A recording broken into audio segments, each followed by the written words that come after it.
Je poursuis la recherche sur la littérature comme sport de combat, sur la guerre littéraire, et c'est une recherche qui est en cours, donc j'avance à la fois vers l'avant et vers l'arrière au fur et à mesure que je trouve des choses, et j'ai eu 15 jours pour faire des recherches. La dernière fois, j'en étais à cette quatrième figure de la guerre littéraire dans laquelle j'explorais les formes de l'éreintement, comme dit Flaubert, ou de l'éreintage, comme dit Baudelaire. Et j'avais analysé une première forme, une forme brève, qui était l'épigramme.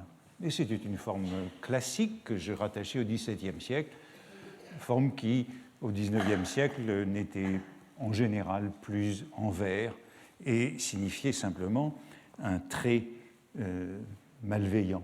Et j'abordais en conclusion une seconde forme de l'éreintage, tout à fait contemporaine, tout à fait moderne, qui porte le nom de personnalité, terme que nous avions vu apparaître sous la plume de Balzac pour caractériser la petite revue d'Alphonse Karr, Les Guêpes, pleine de personnalité, et nous l'avions vu apparaître aussi sous la plume de Sainte-Beuve pour qualifier Latouche et son article sur la camaraderie littéraire, tissu d'allusions et de personnalité.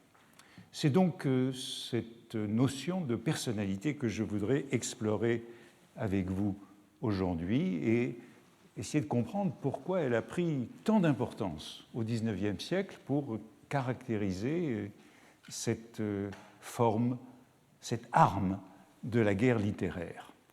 Vous vous souvenez que je vous disais que le mot était apparu dans le dictionnaire de l'Académie française, 4e édition, en 1762. C'est le second sens du terme personnalité, qui est un mot nouveau. Le mot n'apparaît pas dans le dictionnaire de Furetière. C'est donc un néologisme au XVIIIe siècle.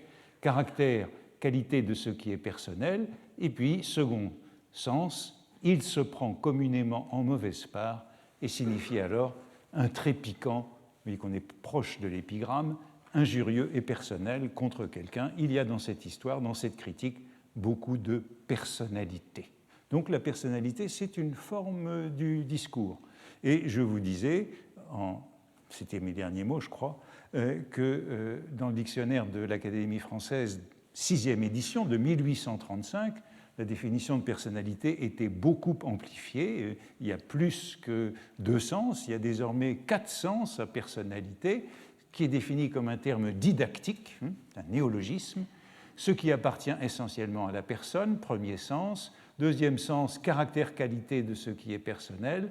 Troisième sens, le défaut, le vice d'une personne. Et quatrième sens, il signifie encore un trait piquant, injurieux et personnel contre quelqu'un.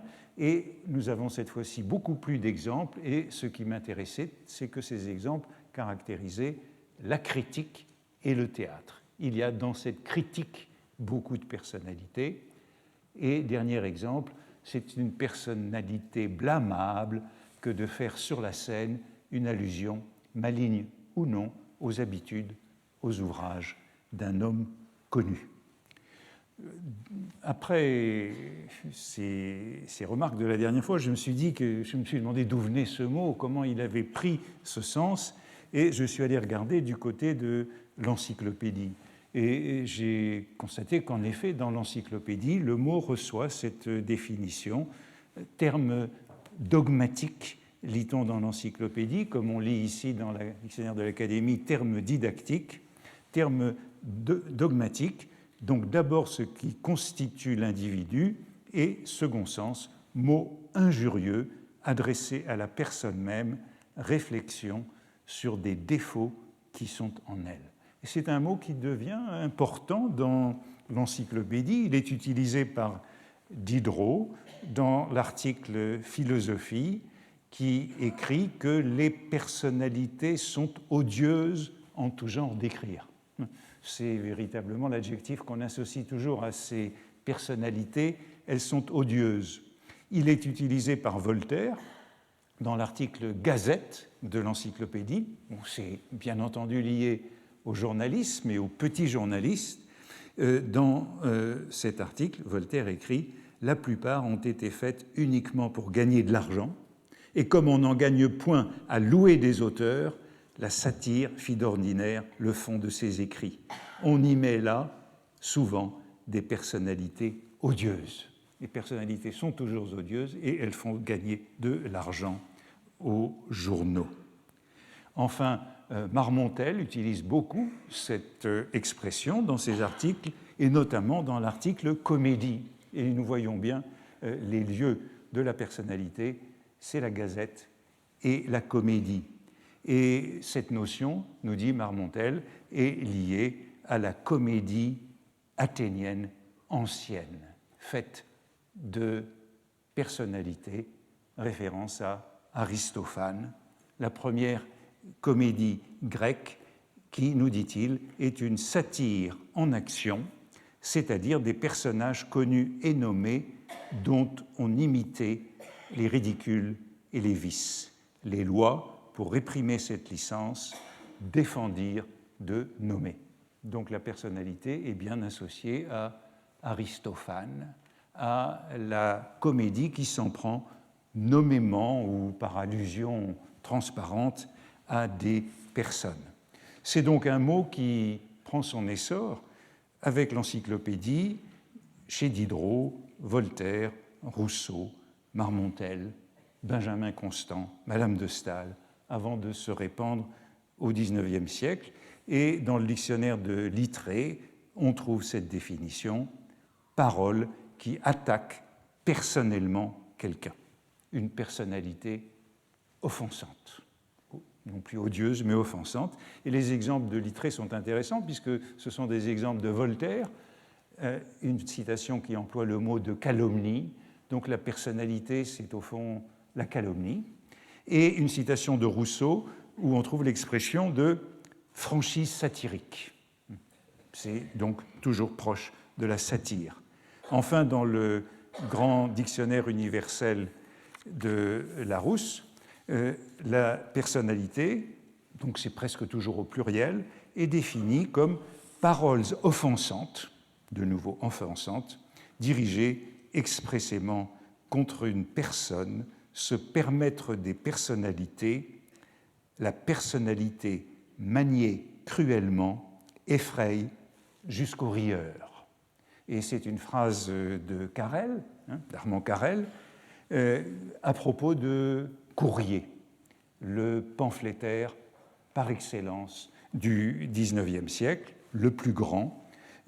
Carrel, la phrase exacte de Carrel est celle-ci dans son introduction aux œuvres de Courrier de 1834, phrase qui est absente dans la première version. La personnalité maniée si cruellement effraie jusqu'aux rieurs, pour peu qu'il soit exposé à rencontrer un si terrible homme et à lui déplaire. Donc, la personnalité, c'est l'arme de tous ces guerriers pamphlétaires tels que Courrier ou tels que Carrel lui-même, dont on aura l'occasion de reparler, puisqu'il est l'un de ses principaux combattants de la guerre littéraire. Et vous avez remarqué les locutions dans lesquelles on peut trouver cette expression, personnalité odieuse, personnalité offensante, adresser, présenter des personnalités, point de personnalité, encore des personnalités. La discussion allait dégénérer en personnalité, ce serait tomber dans des personnalités. Et je crois que j'avais cité le passage des illusions perdues, où l'on trouve cette expression, l'article, c'est l'article contre Madame de Bargeton et le baron du Châtelet.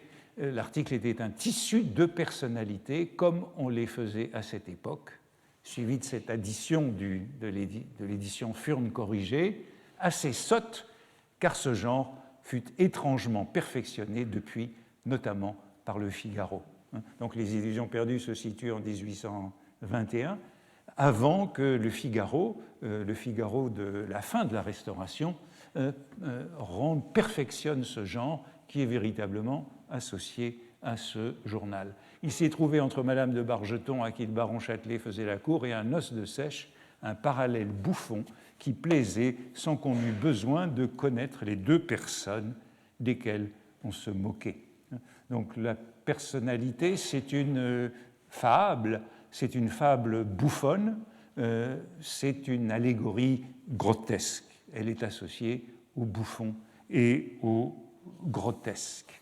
Et il faut donc se méfier d'elle, comme le fait un auteur que j'ai beaucoup cité l'an dernier pour tout ce qu'il disait de la chiffonnerie et que je retrouve ici, Étienne de Jouy, dans la préface du second volume de son Ermite de la chaussée d'Antin, qui veut dire justement qu'il ne se livre pas à des personnalités. Il faut toujours dire qu'on n'est pas dans le genre de la personnalité. Dans cette esquisse de nos mœurs, j'en renouvelle ici la déclaration, je m'applique à peindre la société et non pas telle ou telle société, à saisir des rapports généraux et non des traits particuliers. Je m'occupe des classes, des espèces et jamais des individus. Les observations que je fais sont du ressort de la critique.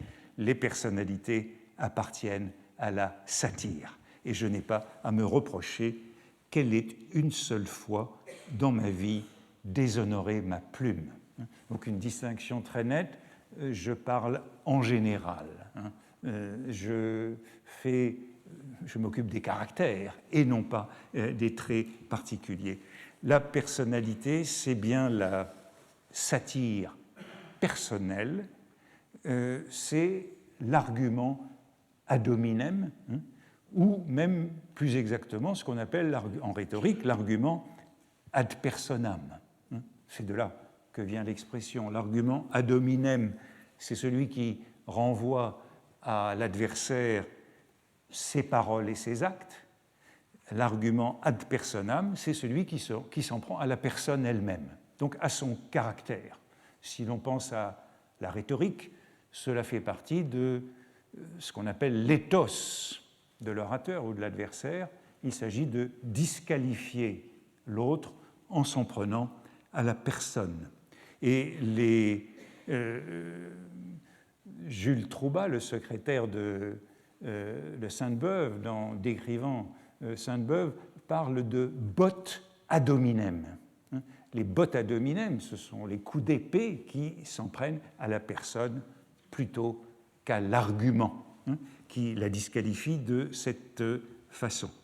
Et je trouve encore cette expression dans le Figaro de 1827, donc ce Figaro qui est exemplaire dans le développement de cette nouvelle rhétorique guerrière de la personnalité, où on dit « Ne poussons pas plus loin l'argument, nous tomberions dans les personnalités, et il n'est question ici que de principe. » Donc on oppose toujours le principe à la personnalité comme l'argument légitime en face de celui qui détruit la personne.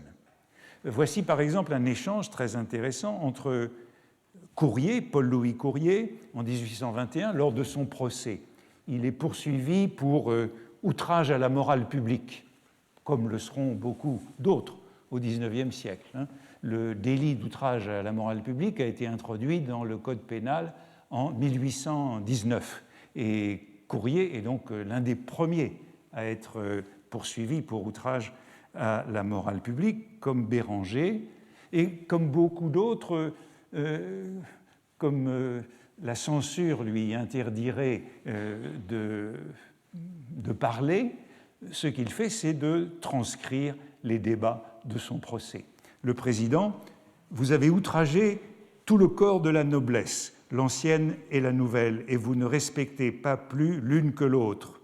Sans m'expliquer là-dessus, je vous ferai remarquer, Monsieur le Président, que j'ai spécifié, particularisé la noblesse de race et d'antique origine. Il a identifié dans le pamphlet précédent les moyens d'arrivée de l'aristocratie française à la prostitution, en employant même le mot, en disant que c'est toujours par les femmes et par la prostitution que l'aristocratie s'est constituée. Eh bien, dans l'ancienne noblesse, il y a des familles sans tache qui ne doivent rien aux femmes, les Noailles, les Richelieu. Tout le monde sait l'histoire du pavillon d'Hanovre et de la guerre d'Allemagne. Madame de Pompadour étant Premier ministre. Assez, point de personnalité, c'est l'expression consacrée. Point de personnalité, la personnalité est interdite, dit le président. Je réponds à vos questions, Monsieur le Président, sans Madame de Maintenon, les Noailles. Le Président, on ne vous demande pas ces détails historiques. La prostitution, Monsieur le Président, toujours la prostitution. Les faveurs de la cour s'obtiennent sur le champ de bataille par des services, par des femmes, Monsieur le Président. Et vous voyez ici donc l'interdiction de la personnalité au tribunal au cours du procès de Courrier, après l'accusation, vient la plaidoirie de son avocat et son avocat s'en prend à ce délit d'outrage à la morale publique qui, dit-il, n'est pas défini puisqu'on ne sait pas ce qu'est la morale publique. Et l'avocat dit « Vous avez entendu des personnalités amères contre l'écrivain inculpé ». Donc il réduit l'accusation du procureur à des personnalités. Vous voyez que le terme est très courant. Vous avez entendu des personnalités amères, mais de la morale publique, pas un mot. Tout se trouve traité dans le réquisitoire du ministère accusateur, hormis l'accusation. Donc ce que dit l'avocat, si vous vous en êtes pris à la personne, vous avez fait des personnalités, vous êtes tombé dans les personnalités, mais vous n'avez nullement défini ce qu'est la morale publique. Bon, il n'empêche que Courrier partira en prison pour 3 mois, si mes souvenirs sont bons, pour avoir expliqué l'aristocratie par la prostitution. Enfin, la notion de personnalité est donc très importante et voici un code de bon usage, un manuel complet de politesse de 1829 qui met en garde contre les personnalités. Voulez-vous des succès, disait Rivarol, citez des noms propres. Rivarol, père de la personnalité. Cette maxime, règle constante de conduite de l'auteur de l'Almanach des petits grands hommes, ouvrage qui a rendu Rivarol célèbre, porte avec elle sa leçon. Rivarol est mort en exil, laissant après lui une assez faible réputation et pas un véritable ami. La personnalité de tous les genres d'esprit, le plus facile et le plus faux, nuit à l'homme qu'elle ridiculise sans profiter à celui qu'elle fait briller un instant. La personnalité, c'est donc cette forme de la diffamation publique, en particulier dans la comédie. La comédie, nous dit-on, exige la généralité. C'est Molière contre Aristophane. Et on trouve beaucoup de travaux beaucoup de références à Aristophane dans cette période de la Restauration et du régime de Juillet, sans doute du fait de la grande vogue du théâtre. Je l'ai dit, journal et théâtre sont inséparables. C'est le moment de la comédie, du vaudeville. Il m'est arrivé plusieurs fois de citer Scribe, et dans les pièces de Scribe, eh bien, parfois, on les accuse, comme celle qui porte justement pour titre La calomnie. On avait vu déjà le charlatanisme, mais je ne sais plus laquelle. La calomnie est accusée de personnalité. La personnalité, c'est la forme discursive de la caricature, grande mode contemporaine. Comme la caricature est le portrait en charge, la personnalité est le discours en charge par opposition au caractère. Et on ne peut pas non plus sans doute ignorer la proximité de ces mots caricature qui vient de l'italien, caricare, charger. La caricature, c'est la charge avec son idée de grotesque. Victor Hugo, dans la préface de Littérature et philosophie mêlée en 1834, met en garde contre la personnalité au théâtre. Puisez profondément vos tragédies dans l'histoire, dans l'invention, dans le passé, dans le présent, dans votre cœur, dans le cœur des autres, et laissez à de moins dignes le drame de libelle, de personnalité et de scandale. Libelle, personnalité, scandale, terme quasi équivalent et qui nous mènerait à une réflexion sur le théâtre prolongée et sur le rôle de la censure, puisque l'une des missions principales de la censure théâtrale, si importante dans cette période, c'est d'écarter les personnalités, empêcher de retrouver des personnalités sur scène, puisque c'en est le lieu.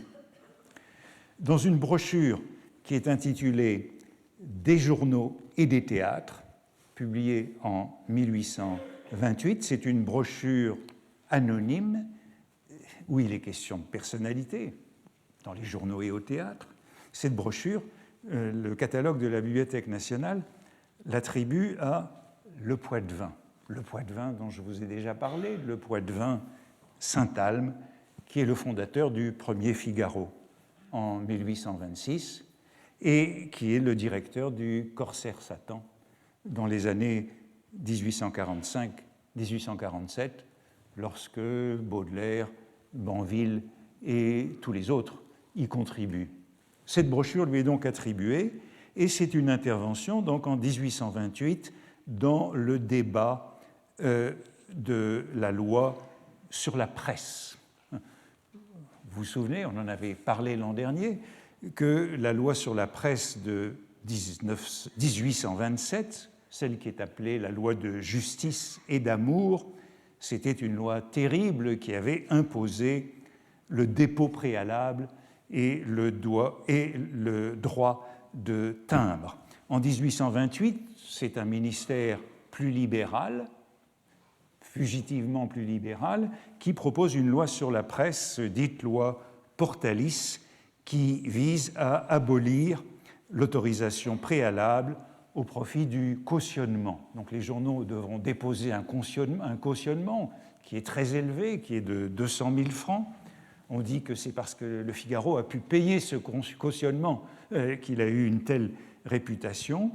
En tout cas, ce cautionnement vise à rendre les éditeurs financièrement et moralement responsables.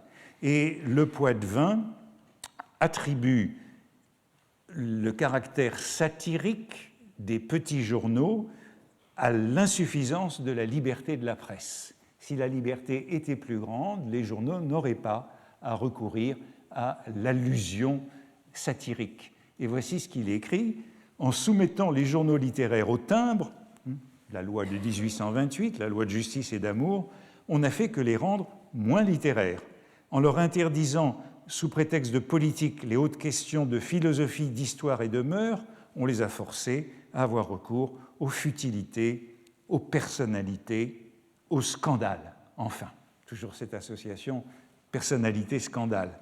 Malgré les torts plus ou moins nombreux des journaux littéraires à cet égard, on leur doit encore plus de remerciements que de reproches, car ils ont rendu de véritables services en perçant avec l'arme du ridicule des ennemis que l'épée de la justice avait trouvés invulnérables.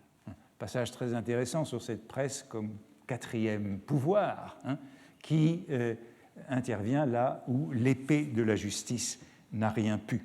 Si l'on fait une part large et politique aux journaux littéraires, c'est-à-dire si en les délivrant du timbre, on leur permet de parler de tout, les nouvelles politiques et les débats des chambres exceptés, on les rendra à leur véritable destination et l'on éteindra cette guerre d'épigrammes dont le scandale fut peut-être le seul danger. Vous retrouvez toute la même problématique à laquelle que j'analyse, cette guerre d'épigrammes que j'évoquais lors de la dernière leçon, cette guerre d'épigrammes qui est une sorte de synonyme de futilité personnalité, scandale, terme qui revient à plusieurs reprises, et les journaux, dits Le Poitevin, y sont contraints faute de liberté. Il prône donc ce qu'il appelle une liberté vigoureuse des journaux, jointe à un fort pouvoir dramatique. Presse et théâtre sont envisagés ensemble, ne doivent jamais être séparés. Le théâtre, c'est la voie publique et elle est potentiellement subversive comme le journal. Les personnalités, ce serait donc quelque chose comme les effets pervers d'une liberté de la presse insuffisante. Sans censure, on n'aura plus besoin de procéder par personnalité. Et lisant Le Figaro de ces années-là, je tombais sur cette joli aphorisme: la loi de la presse, en 1828, est une terrible personnalité contre le ministère. Donc c'est la loi de la presse elle-même qui incrimine le ministère en personne, les personnes qui constituent le ministère. Le mot est donc très important. Le voici chez Jules Janin dans cette préface autobiographique des Contes nouveaux en 1836. Et il revient sur sa jeunesse, ces quelques années qui précèdent la Révolution de juillet, 1827-1830. C'est le moment même des personnalités. Au fond, il y a deux grands moments pour les personnalités. C'est autour de la Révolution de 1830 et autour de la Révolution de 1848. Et voici ce qu'écrit Janin de sa jeunesse avant qu'il se convertisse à l'orléanisme. « J'ai été ainsi longtemps bataillant dans l'opposition, car sous la maison de Bourbon, l'opposition, c'était la grande route. Si on voulait parvenir, il fallait être anti-ministériel. À présent que j'y pense, je trouve que jamais dynastie n'a été attaquée comme celle-ci. Nous sommes aujourd'hui plusieurs hommes faits, écrivains posés et bien posés, il est le feuilletoniste des débats, qui avons commencé ensemble par écrire un journal de personnalité très vive contre tout ce qui était pouvoir dans ce temps-là. Ce journal de personnalité très vive, c'était ce Figaro de 26-30. Ce journal devint populaire en peu de temps. Il portait un nom cher à la France littéraire et opposante. Il était plein d'indignation et de fiel. Chaque matin, c'était de nouveaux sarcasmes, de nouvelles colères. Tout venait à nous. Nous fûmes terribles. C'est le jeune homme arrivé, le critique marié, Jules Janin, qui revient avec un peu de nostalgie sur ces années de jeunesse agitée. Bon, c'est ce qu'on retrouve en effet dans Illusions perdues. Ce mot de personnalité est là. Je l'ai évoqué tout à l'heure. Et voici encore ce qu'il est dit de cette rhétorique de la personnalité dans Illusions perdues. Ces jeunes esprits, c'est dans l'une de ces réunions de journalistes, si dépravés par l'habitude du pour et du contre, l'habitude du pour et du contre, encore allusion à la rhétorique, c'est la dispute pro et contra, in utramque partem, défendre le pour et le contre, en vinrent aux prises et se renvoyèrent les plus terribles axiomes de la jurisprudence qu'enfantait alors le journalisme. Claude Vignon, qui voulait conserver à la critique un caractère auguste, s'éleva contre la tendance des petits journaux vers la personnalité. 10 ans que plus tard, les écrivains arriveraient à se déconsidérer eux-mêmes. Lousteau, Merlin et Finot prirent alors ouvertement la défense de ce système appelé dans l'argot du journalisme la blague, en soutenant que ce serait comme un poinçon à l'aide duquel on marquerait le talent. la personnalité, la possibilité de défendre aussi bien le pour que le contre. C'est donc la blague. Blague, la blague. Mot intéressant puisque c'est un mot, Balzac le définit ici comme appartenant à l'argot du journalisme. En vérité, c'est un mot de l'argot militaire. Voilà encore un mot qui est passé du vocabulaire de la Grande Armée, du vocabulaire de l'Empire, à celui du journalisme. Dans l'argot militaire, la blague, par allusion à la blague à tabac, c'est la causerie, la hablerie, la verve un peu vide, la faconde. La blague, c'est ainsi défini dans la physiologie du blagueur. Dans toutes ces physiologies à la mode au début des années 1840, il y a une physiologie du blagueur et qui commence par ceci: l'Empire nous a légué les blagueurs. Le blagueur, c'est au fond le demi-solde, le grognard, encore une fois, déclassé et désœuvré, racontant ses exploits guerriers. Et le texte poursuit ainsi: blague au figuré, au sens propre la blague à tabac, blague au figuré, exprimant une narration emphatique et sans vérité. Blagueurs, dénonçant le coutumier du fait, s'intronisèrent dès lors dans le langage soldatesque pour faire invasion plus tard dans la société. Donc voici un terme, blague, qui a glissé du soldatesque au littéraire et au journalistique. C'est intéressant que dans Les Illusions perdues, Balzac renvoie à cet argot du journalisme, alors que partout ailleurs, quand Balzac emploie le mot blague, il le définit comme le mot soldatesque de blague.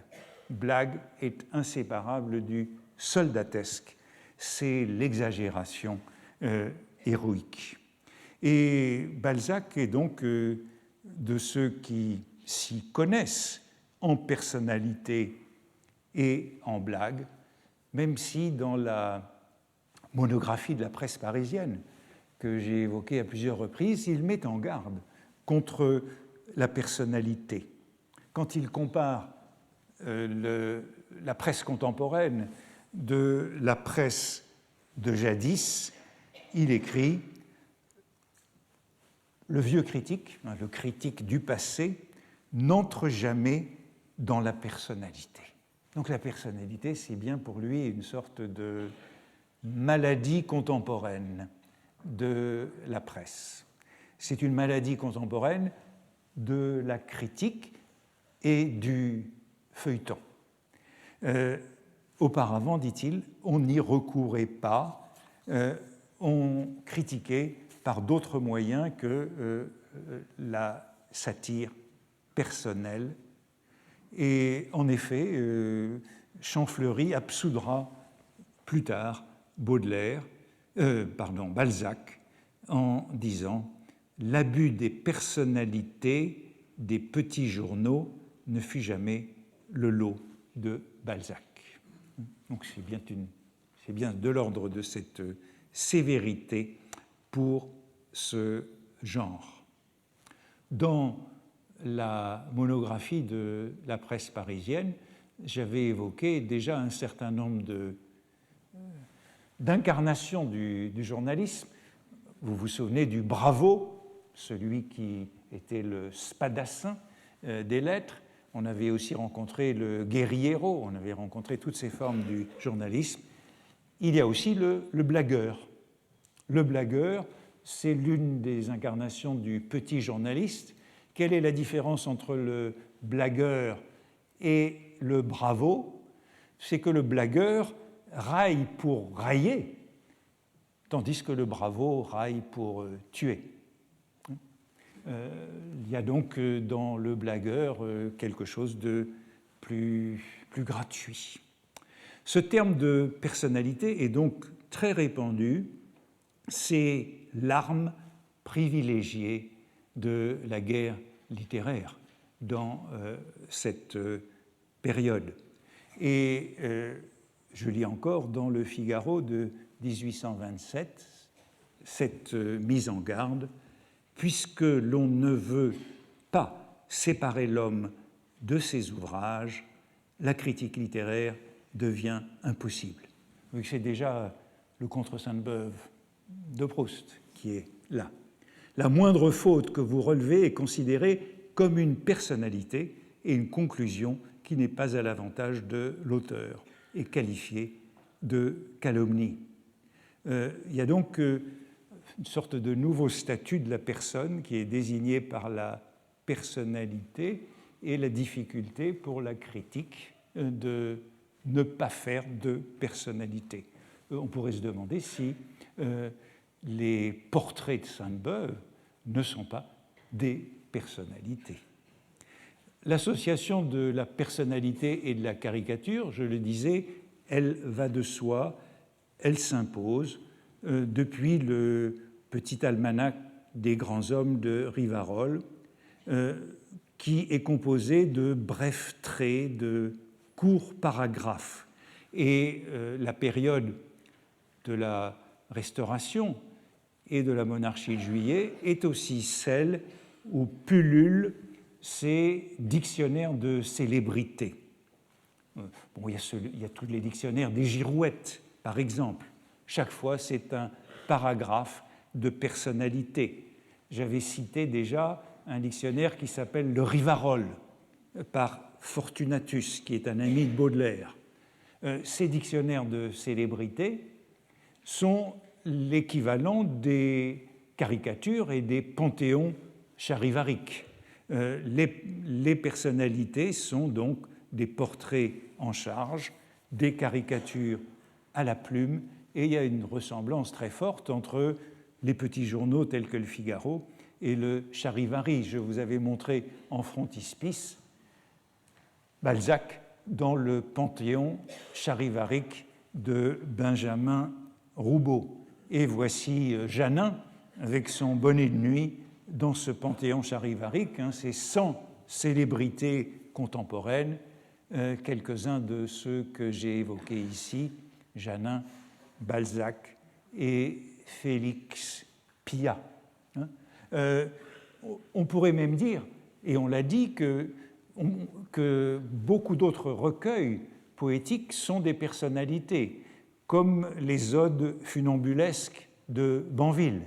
Les odes funambulesques contiennent beaucoup de petites satires personnelles. Et Charles Philippon bien connu, c'est le caricaturiste, le directeur du Charivari et de la caricature. Lorsqu'il rend compte en 1857 des odes funambulesques de Banville, les décrit comme des personnalités sans fiel.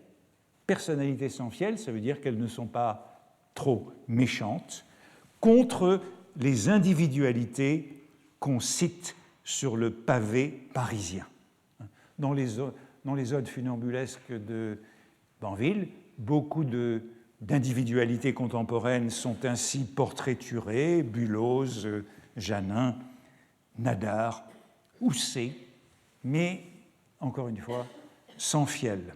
Je ne sais pas si on pourrait qualifier les châtiments, on le verra tout à l'heure, dans l'exposé qu'on entendra dans la seconde partie. Les châtiments sont-ils un recueil de personnalités? La personnalité est donc en particulier importante au théâtre. Et je voudrais en donner un exemple. Je disais, la mission des censeurs, c'est d'écarter les personnalités, ou en tout cas l'une de leurs missions importantes. Et je voudrais donner un exemple de ce rôle de la censure que je prends chez Jules Janin à propos de la pièce de ses amis Pyat et Burette en 1832 qui s'appelle « La conspiration d'autrefois ». Enfin, il l'appelle « La conspiration d'autrefois ». En vérité, elle s'appelle « Une révolution d'autrefois ». Et voici ce qu'il écrit dans son Histoire de la littérature dramatique. La conspiration d'autrefois fut arrêtée net. Est-ce que je l'ai mise? Oui, voilà. La conspiration d'autrefois fut arrêtée net pour une mauvaise phrase dont le public fit une allusion sans respect, à laquelle certainement dans cette réunion d'étudiants, les auteurs, un des deux auteurs du moins, était loin de penser « il est gros, gras et bête ». Où était l'atticisme? On supprima la pièce. La pièce qui a été jouée un jour à l'Odéon, le 1er mars 1832, a été interdite dès le lendemain par la censure pour ce mot « il est gros, gras et bête » qui était prononcé par un soldat partisan de Claude lors de la conjuration contre Caligula. Voici la phrase de la pièce en bas. Le soldat se réjouit de la conspiration qui mènera Claude au pouvoir et il dit que Claude est la meilleure pâte d'empereur, il est imbécile des pieds à la tête, ce sera la crème des empereurs, figurez-vous qu'il est gros, gras et bête. La censure y vit aussitôt une allusion à la Révolution de Juillet et au monarque, au roi citoyen, et la pièce fut interdite, mais l'expression gros, gras et bête est aussitôt reprise dans une série de lithographies de Granville publiées dans la caricature de Philippon, la caricature qui nous montre quelques jours plus tard, 15 jours plus tard, la marche de Gros, Gras et Bête. Et Gros, Gras et Bête, c'est donc le cochon du budget qui est présenté par les ministres. Et Granville s'en donne à cœur joie, puisque 4 numéros successifs de la caricature représentent cette procession des ministres défendant le budget, avec tous les ministres qui y passent. Et vous le voyez qu'à chaque fois, il y a à la fois la caricature et l'épigramme ou la personnalité au bas de l'image qui les portraiture tous pendant 4 jours avec ces caricatures animalières de Granville. La personnalité, c'est donc une forme très importante de la critique et du discours de cette époque, et la voici encore dans le tableau historique et critique de la poésie française de Sainte-Beuve en 1828. Voici ce que Sainte-Beuve écrit. C'est une référence à Scudéry. Je reparlerai de Scudéry la prochaine fois comme d'un modèle important du spadassin littéraire. L'on sait que Richelieu se ligua contre le Cid, c'est le procès du Cid, et que l'Académie encore le censura. Mais ce qu'on sait moins, ce sont les détails et les conséquences de cette querelle littéraire qui occupa la ville et la cour durant toute l'année 1637 et qui décida sur la scène française le règne absolu des unités. La jalousie, sans doute, et la vanité blessée furent beaucoup dans cette première critique en forme de cartel. Critique en forme de cartel. Donc critique qui prend la forme du duel. Le cartel, c'est la lettre de provocation en duel. Donc c'est cette critique comme défi qu'adressa Scudéry à Corneille. Mais parmi tant de personnalités, de forfanteries, de coups de fleuret et de bottes portées à faux, l'assaillant souleva les questions générales et les mêla dans la querelle. Personnalité, forfanterie, ces forfanteries qui sont associées à la blague soldatesque, les bottes portées à faux, on est bien dans ce terrain mitoyen de la critique et du duel. Et la fortune de ce mot de personnalité est très grande dans ces dernières années de la Restauration. Voici encore, et dans ce début de la monarchie de Juillet, voici avant le couperet de la censure, voici encore Lamartine s'adressant à ses électeurs en 1831. « Messieurs, Quand on livre son nom au jugement de l'opinion publique, c'est pour être ballotté par elle. Je vous ai livré le mien, je n'ai point à me plaindre de la manière dont il est accueilli. Les journaux même qui seraient les moins favorables à ma candidature la contestent avec des armes courtoises. On sent de l'estime jusque sous leur répugnance, et comme des ennemis généreux, ils commencent par honorer l'adversaire qu'ils ont à combattre. De l'ennemi, on fait un adversaire. C'est ça le code de l'honneur. Grâce leur soit rendue d'avoir écarté de cette loyale polémique d'opinion les personnalités odieuses, le mensonge et la calomnie, armes empoisonnées qu'ils ont rejetées comme indignes d'eux et que je n'aurais jamais relevées comme indignes de moi-même. Les candidats à la présidence de la République, qui aujourd'hui parlent de calomnies qui sont répandues contre eux, devraient employer le mot de personnalité.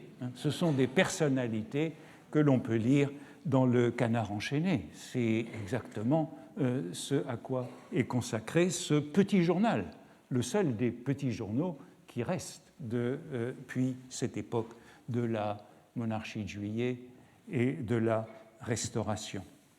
Et voici encore un exemple, c'est un bel exemple de Sainte-Beuve dans sa correspondance de la revue suisse.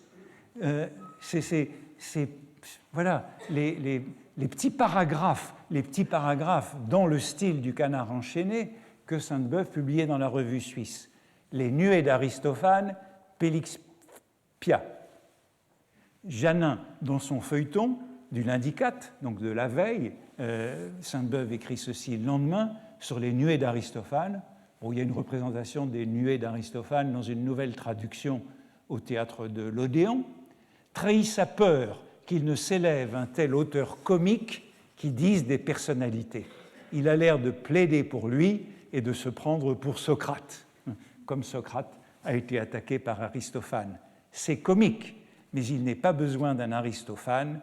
Félix Pia a suffi pour cette exécution. Félix Pia qui a écrit un pamphlet contre Jules Janin. Ces petits articles de Sainte-Beuve étaient anonymes, comme les paragraphes du Canard enchaîné.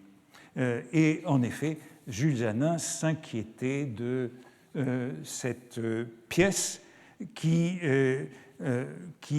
répandait le genre de la personnalité, se réjouissait qu'une loi ait interdit cette première comédie athénienne. Aristophane est donc considéré durant cette période non seulement comme un poète, disent les Goncourt dans leur journal, mais comme l'aïeul de tout le parti Rivarol de l'esprit humain, l'ancêtre du journalisme. Rivarol, ancêtre du journalisme contemporain, en tout cas de ce journalisme de la personnalité. Et comme d'habitude, je l'ai déjà dit à plusieurs reprises, j'ai le sentiment que tout ce courant de la guerre littéraire, de la littérature comme guerre, se retrouve chez les Goncourt, qui en sont un petit peu le concentré. Et dans ce roman, Charles de Mailly, qui portait pour titre initial « La guerre des lettres », on lit ainsi ceci: « Le petit journal était alors une puissance. L'attention, les oreilles, les âmes, l'abonné, la société tombèrent au cancan, aux médisances, aux commérages, aux calomnies, à la curée des basses anecdotes, à la savate des personnalités. » La savate, ce n'est ni le duel, ni l'escrime, ni même la boxe, mais c'est la lutte à coups de pied.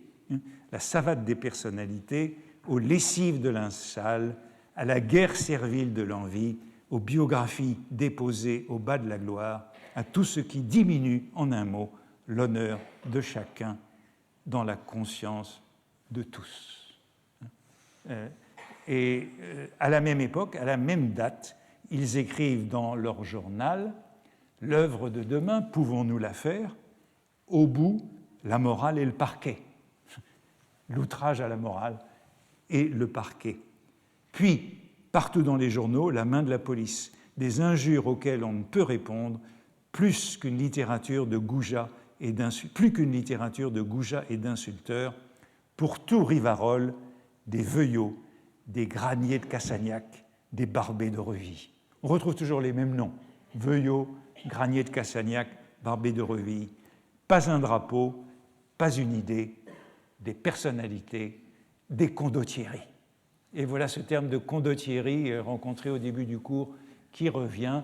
Ce sont les condottieri qui se livrent aux personnalités.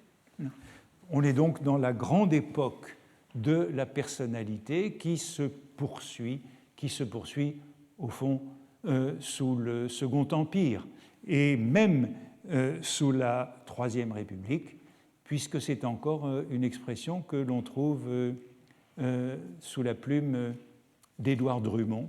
Édouard Drummond, après la publication de La France juive en 1886, Édouard Drummond doit se battre dans plusieurs duels, notamment un duel célèbre avec Arthur Meyer, le directeur du Gaulois. J'y reviendrai un jour sans doute.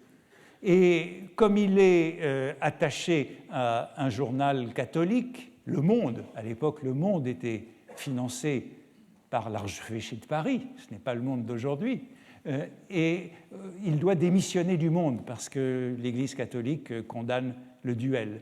Et voici ce qu'il écrit devant s'excuser, au fond, se faire pardonner d'avoir dû se battre en duel après la France juive. Avec le ton qu'ont pris les polémiques actuelles, il est impossible à celui qui veut écrire l'histoire véridique et sincère des infamies de notre temps de ne pas employer les personnalités envers les misérables qui insultent chaque jour tout ce qui nous est cher et sacré, qui couvrent d'ignominie ces nobles filles de la charité que les sauvages eux-mêmes respectent. Mais derrière ces personnalités, le monde tel qu'il est fait cherche une signature, et derrière cette signature, une poitrine. Et vous voyez qu'on passe de la personnalité à la signature et à la poitrine, et donc au duel. Et personnalité, poitrine, c'est une association qu'on trouverait assez souvent. À la personnalité, la réponse, c'est le cartel, et c'est le duel. À la personnalité, on répond par le duel. La fortune du mot est donc énorme pour désigner cette forme de l'attaque littéraire et journalistique au XIXe siècle. Et je voudrais commenter un dernier sens du terme, très important, puisqu'il est, me semble-t-il, celui qui est à l'origine du terme. C'est l'usage parlementaire de cette expression de personnalité. La formule consacrée qu'on trouve dans tous les règlements de l'Assemblée au XIXe siècle est celle-ci: le règlement interdit les personnalités. La personnalité est interdite à l'Assemblée. Ainsi, dans le premier règlement de l'Assemblée en France, qui est le règlement de l'Assemblée nationale constituante adopté le 29 juillet 1789, l'un des premiers mouvements de l'Assemblée a été de désigner un comité de rédaction du règlement.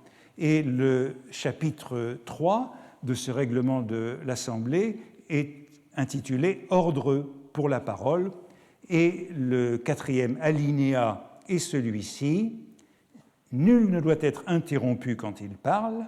Si un membre s'écarte de la question, le président l'y rappellera. S'il manque de respect à l'Assemblée ou s'il se livre à des personnalités, le président le rappellera à l'ordre. »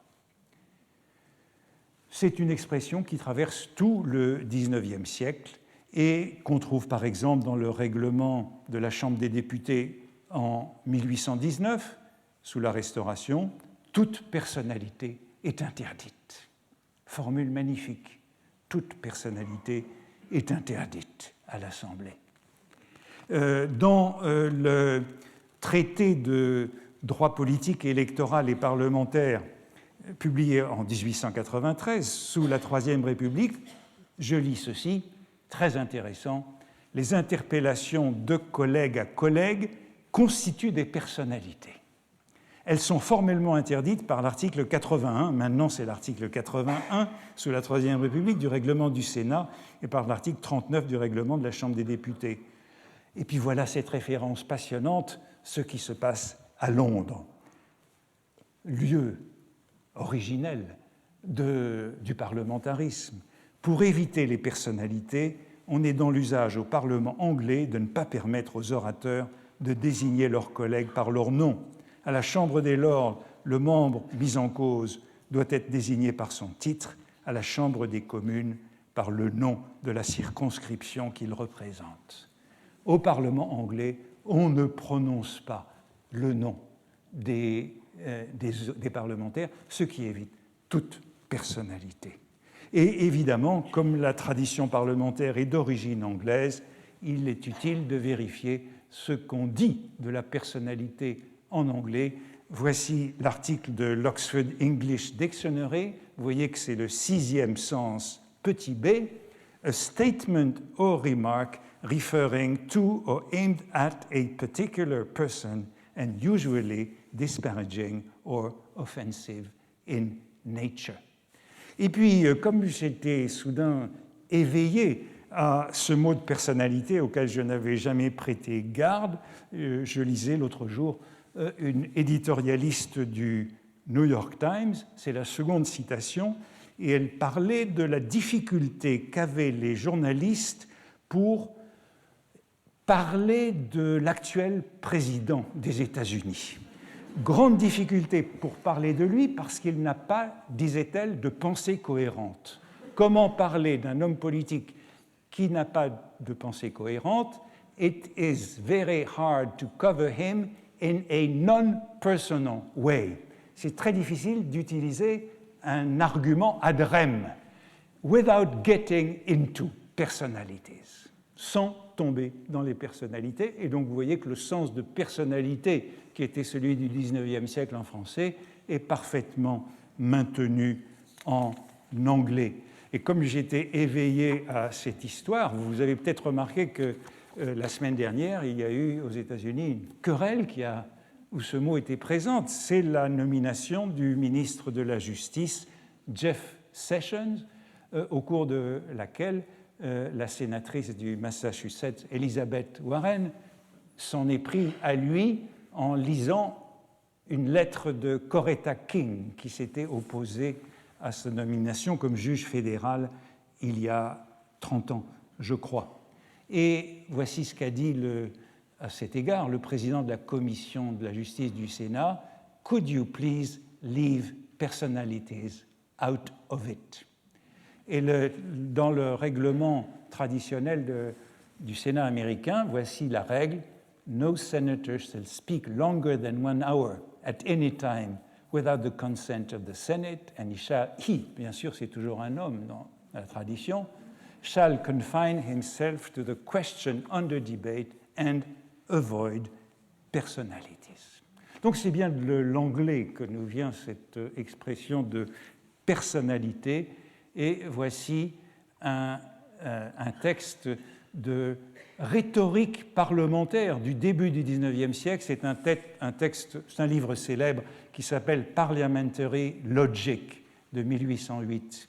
It is an artifice to be used to begin some personality or to throw in something that may bring on a personal altercation and draw off the attention of the House from the main point.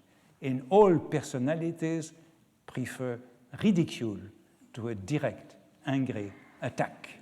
Donc c'est par le ridicule qu'il faut procéder dans les personnalités. Alors évidemment, en français, le mot est à peu près perdu aujourd'hui, et si je regarde ce qui est dit dans le règlement actuel de l'Assemblée nationale, je lis ceci: « peut faire l'objet de peines disciplinaires tout membre de l'Assemblée qui se livre à une mise en cause personnelle, qui interpelle un autre député, etc. Autrement dit, c'est la mise en cause personnelle. Le mot est perdu. Le mot est perdu, mais ce que nous appelons aujourd'hui une personnalité au sens moderne, voilà d'où cela vient. La personnalité au sens moderne, c'est la personne qui mérite une personnalité au sens du XIXe siècle.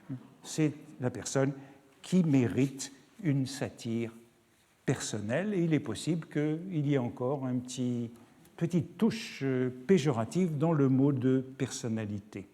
Alors, l'un des derniers chez qui j'ai trouvé cet emploi du mot personnalité, et c'est très intéressant parce que l'an dernier déjà nous avions rencontré dans sa langue une sorte de retard. Il était le seul à conserver tout le vocabulaire de la chiffonnerie. C'est Péguy. Il y a un texte important des Cahiers de la Quinzaine qui porte pour titre tout simplement personnalité.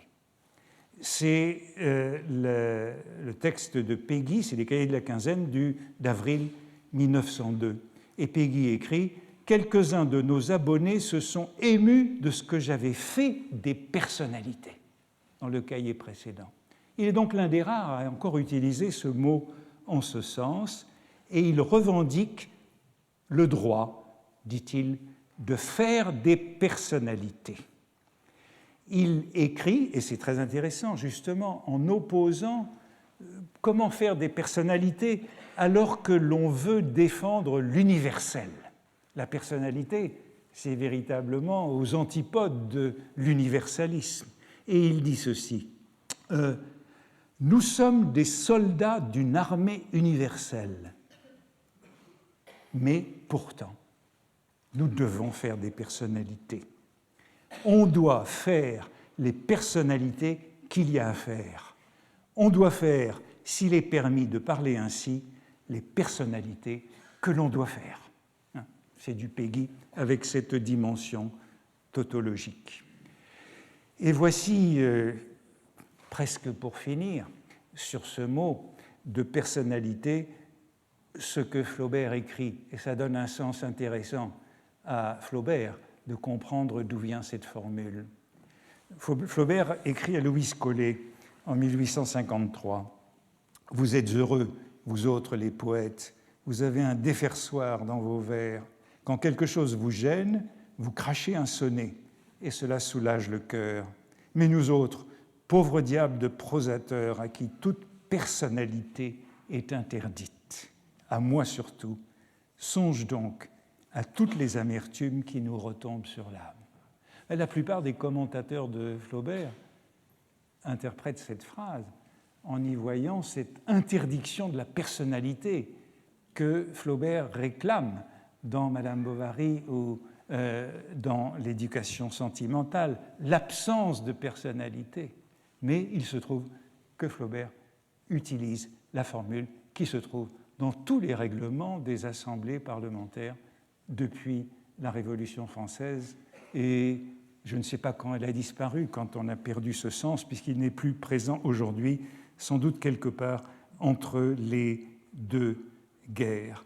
Flaubert utilise la formule « toute personnalité est interdite », et il sait bien quel est le sens rhétorique de la personnalité, puisqu'il l'utilise souvent dans ce sens.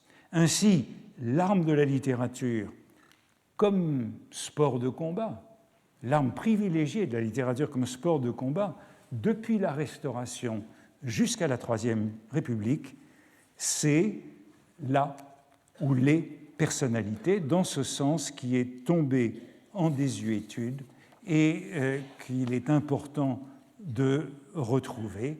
Je le retrouve dans une dernière belle citation, ce poème d'Auguste Barbier que j'ai déjà cité, qui est un petit peu un résumé de tout le sport littéraire de l'époque, intitulé « Nos raffinés ».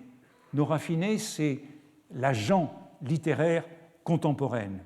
Mieux encore, elle unit la plume à la rapière, la plume et l'épée. Et depuis quelque temps, ces fêtes littéraires, héroïques champions des muses, ces bravos, où l'on retrouve les bravos, emplissent de leur bruit les sous-sols des journaux. Le feuilleton, c'est le rez-de-chaussée. En dessous du rez-de-chaussée, il y a pire. Là passe le torrent de leur littérature, en incroyable histoire, en lubrique aventure, et quand l'invention manque et les laisse à plat, aux personnalités, leur esprit se rabat, que d'éreinter alors.